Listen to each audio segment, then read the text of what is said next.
3 ججز پر ہی اصرار کیوں؟ اچھا جی ہم ججز کا تحفظ کریں گے، ایسے ججز کا تحفظ کریں گے تو ادارے کا کیا کریں گے؟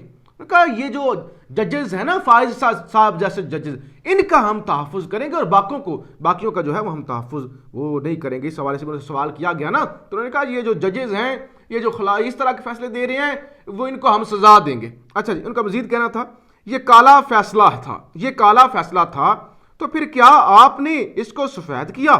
آپ انصاف پسند ہیں تو آپ کو یہ فل کورٹ بینچ بنانا چاہیے تھا۔ میں نے کہا تھا کہ اگر اس طرح کے فیصلے آئیں گے تو $500 کا ہو جائے گا، اس طرح کے فیصلے ہوں گے تو سبزی دالیں سب کچھ مہنگا ہوگا۔ ان فیصلوں سے اصل سزا پاکستان کی عوام کو مل رہی ہے۔ یہ بہت خطرناک دھمکی ہے کہ انہوں نے پہلے کہا تھا ڈالر اور آج انہوں نے کہا کہ دالیں سبزیاں ہر چیز ہم مہنگی کر دیں گے اور سزا پوری قوم کو بھگتنا پڑے گی، اور یہ جو عدالتوں نے کیا ہے اس کی جو ہے ہم سزا پاکستانی عوام کو دیں گے۔ تو یہ ہے بے شرمی کی انتہا، اور پاکستانی قوم ہوش کے ناخن لے، پاکستان کو تباہ و برباد کیا جا رہا ہے۔ یہ بیسیکلی انہوں نے اسٹیبلشمنٹ کو کہا کہ آپ ہوش کے ناخن لیں، آپ کیوں پیچھے ہٹتے جا رہے ہیں، آپ کیوں نیوٹرل ہو رہے ہیں، آپ کیوں عمران خان کو جو ہے وہ لانا چاہ رہے ہیں، یا الیکشن کا مطلب یہ ہے کہ عمران خان آ جائیں گے۔ اچھا اس کے علاوہ بھی انہوں نے کہا ریاست کو مفلوج کر کے لاڈلے کو لایا جا رہا ہے، ریاست کا مفلوج کر کے پاکستانی قوم جاگے، ہوش کے ناخن لے، پاکستان کو تباہ و برباد کیا جا رہا ہے، پاکستانی قوم اس تباہی بربادی کے خلاف اٹھ کھڑی ہو۔ پورا ملک جانتا ہے کہ بیٹے سے تنخواہ نہ لینے پر میرے خلاف فیصلہ دیا گیا۔ اوئے ہوئے یہاں پہ سیڈ میوزک لگنی چاہیے کہ پورا ملک جانتا ہے کہ بیٹے سے تنخواہ نہیں لی اور سزا ملی۔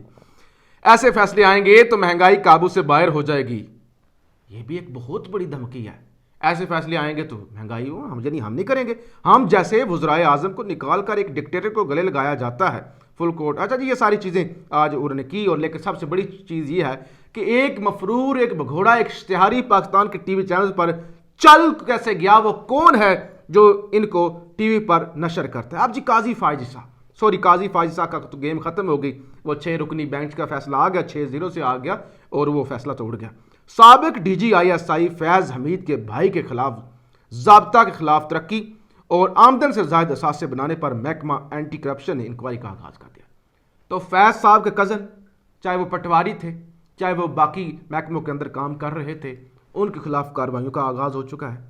فیض حمید صاحب کے بھائی کے خلاف کارروائی، آمدن سے زائد اثاثوں کا ریفرنس اور اینٹی کرپشن نے انکوائری کا جناب آغاز کر دیا ہے۔ اور فیض حمید پر میں نے کل بھی جو ویڈیو پرسوں کی تھی کہ جو آرمی چیف عاصم منیر کا ڈیٹا لیک ہوا، اس حوالے سے بھی جو بریگیڈیئر لطیف صاحب تھے وہ الزام لگا کہ وہ فیض حمید صاحب کے قریب ہے۔ تو فیض حمید صاحب کے خلاف کارروائی تیز ہو چکی ہے، لیکن باجوہ صاحب کو کھلی چھٹی ہے۔ اچھا آپ جی پی ٹی آئی تمام سیاسی جماعتوں کے ساتھ رابطے کر رہی ہے، اور لگتا یہ ہے کہ اب یہ حکومت مزید نہیں چل سکے گی، اور فیصلے پر عمل درآمد کرنے کے لیے بھی پی ٹی آئی مختلف جماعتوں کے ساتھ رابطہ کر رہی ہے۔ خاص طور پر تحریک انصاف کے مختلف سیاسی جماعتوں سے رابطوں کا معاملہ، تحریک انصاف کا جمعیت علماء پاکستان سے رابطے کا فیصلہ، سابق اسپیکر قومی اسمبلی اسد کیسر آج مولانا محمد شہرانی سے ملاقات کریں گے۔ اسد کیسر عمران خان کا پیغام مولانا شہرانی کو پہنچائیں گے۔ تو یہ ایک معاملہ ہو گیا۔ اچھا پھر جی ایک اور منطق سامنے آ گئی ہے، پاکستان کی بہت بڑی صحافی، یعنی صفحے اول کی پاکستان کی صحافی، اور اس سے آگے تو کوئی صحافت ہی ختم ہو جاتی ہے نا، کیا لکھتی ہیں؟ وزیر اعظم شہباز شریف کی حکومت پر سپریم کورٹ فیصلہ تسلیم نہ کرنے کی صورت میں توہین عدالت لاگو نہیں کی جا سکتی۔ اچھا وہ نہ بھی حکم مانے نا سپریم کورٹ کا، نہ بھی الیکشن کروائیں، تو گریدہ فاروقی کہتی ہیں کہ ان پہ سپریم کورٹ توہین عدالت نہیں لگا سکتی۔ وجہ کیونکہ ایسا کرنے کی صورت میں اور ملک میں انتشاری غیر یقینی کیفیت پھیلائی جانے کی صورت میں غیر جمہوری آپشن کی راہ از خود اعلیٰ عدلیہ کی جانب سے ہی ہموار کی جائے گی۔ اور ایک اور کہتے ہیں وہ 4 اپریل ہوگا۔ یعنی عجیب تماشا کہ ایسا وہ کریں گے تو پھر وہ بارش لا کے چانس بڑھ جائیں گے، لہٰذا ان پر جو ہے نا وہ نہیں لگ سکتی۔ یہاں سب رگڑے جائیں گے جو آئین سے پنگا لیں گے، اور اس وقت جو مالک ہیں وہ بھی اسی لیے پیچھے ہٹ چکے ہیں۔ ایک اور جی بڑی شرمناک چیز ہے، بہت ہی شرمناک چیز ہے، جس پر بات تو نہیں کرنی چاہیے، لیکن صورتحال جب اس نہج پہ پہنچ جائے، مولانا فضل الرحمان یعنی اندازہ کریں کہ عمران خان جن کا ٹرائل 1 سال سے ہو رہا ہے، کوئی کرپشن نہیں مل رہی، عدالتوں کے اندر 150 کے اوپر مقدمات ہیں، قاتلانہ حملہ ہو چکا ہے، دوسرا قاتلانہ حملہ جو جال بچھایا گیا تھا وہ ناکام ہو چکا ہے، اس سب کے بعد پشاور ہائی کورٹ کے اندر کیا کیس دائر کیا گیا ہے؟ پشاور ہائی کورٹ کے اندر یہ کیس جناب دائر کیا گیا فضل الرحمان کی جانب سے کہ سابق وزیر اعظم عمران خان کی بشرا بی بی کے ساتھ دوران عدت شادی کرنے پر آئین کے آرٹیکل 62-63 کے تحت ان کو نائل کرنے کے لیے درخواست وہ جمع کرائی گئی ہے، یعنی ان کو نائل کیا جائے۔ فضل الرحمان کی جانب سے اتنی غلاظت، اس حد تک جب آپ گر جائیں، اس طرح آپ پاگل ہو جائیں تو آپ کے بارے میں تو گفتگو کرتے ہوئے بھی گھن آتی ہے، شرم آتی ہے آپ کا نام لیتے ہوئے بھی کہ یہی آپ کو ملا۔ اور بشرا بی بی کے حوالے سے بھی آگے انہوں نے کہا کہ عدت کے 7 مہینے بعد، یعنی میرا جو خاور مانکا سے طلاق ہوئی اور اس کے 7 مہینوں کے بعد عمران خان سے میرا نکاح ہوا، 7 مہینوں کے بعد نکاح ہوا میرا، لیکن ہم نے اسے انہوں نے گفتگو کی، انٹرویو دیا۔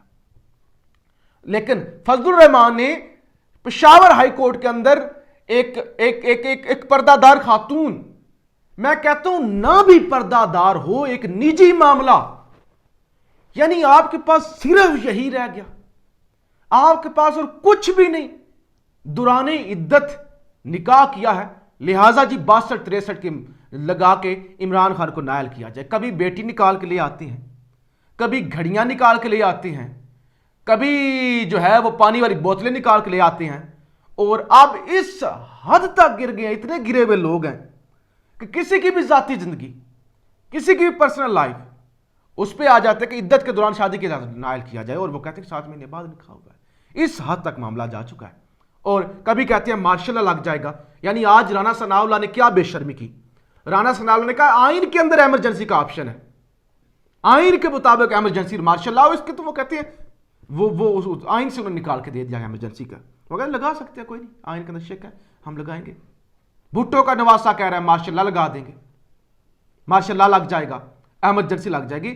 اس حد تک جب کوئی بے شرم ہو جائیں، اور ادھر یہ مفرور جس سے پریس کانفرنس کروائی گئی وہ کہہ رہا ہے کہ ریاست جو ہے وہ داؤ پر لگی ہوئی ہے، ہر چیز مہنگی ہو جائے گی، ڈوب جائے گی، اور مجھے تو سیسیلین مافیا کہا گیا، مجھے تو یہ کہا گیا، تو لہٰذا اسٹیبلشمنٹ جو ہے وہ نیوٹرل جو ہے وہ عمران خان کو بھی سزا دے، مطلب ایک بے قصور بندے کو دھکے سے سزا دیں، کیونکہ میرے ساتھ یہ ہوا ہے نا، اس کو بھی دیں، پلڑے برابر کریں۔ پلڑے یعنی یہ برابر ہوں گے کہ ایک بے قصور شخص کو رگڑ کر آپ پلڑے برابر کریں۔